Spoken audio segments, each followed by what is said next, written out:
ఇలాంటి రోజు వస్తుందని ఊహించలేదండి. నిజంగా మీడియా మిత్రులకి, ముఖ్యంగా ఇద్దరు అన్నలకి నా క్షమాపణలు. మా నాన్న తరఫున, మా అన్న తరఫున నేను సారీ అడుగుతున్నాను. నేను నీ తమ్ముడు అనుకోండి, మీ వాడిని అనుకోండి, మీకు నీ తోడుంటాను. మీకు ఏదున్నా నాకు ఫోన్ చేసేదండి. నేను ఎప్పుడు ఒక్క కాల్ దూరంలోనే ఉంటాను. I will always be there to support you and your family.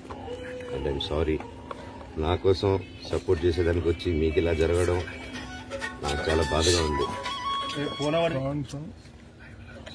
నా భార్య పేరు లాగుతున్నారు, 7 నెలల కూతురు పేరు లాగుతున్నారు. నేనేం అడగలేదు, సొంత కాళ్ళ మీద పనిచేస్తున్నాను. మా ఆవిడ కూడా వాళ్ళ ఇంటి వైపు ఏ డబ్బు తీసుకురాలేదు, వాళ్ళ ఇంట్లోనూ డబ్బు అడగలేదు, నేను అడగలేదు, ఆస్తి అడగలేదు. మా ఆవిడ 7 నెలలు గర్భవతిగా ఉన్నప్పుడు తనకి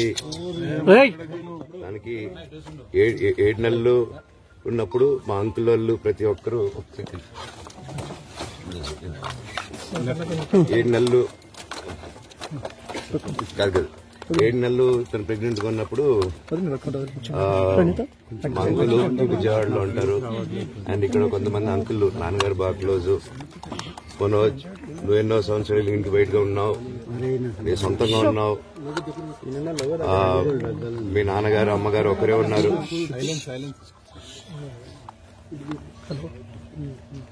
మీ నాన్నగారు అమ్మగారు ఒకరే ఉన్నారు.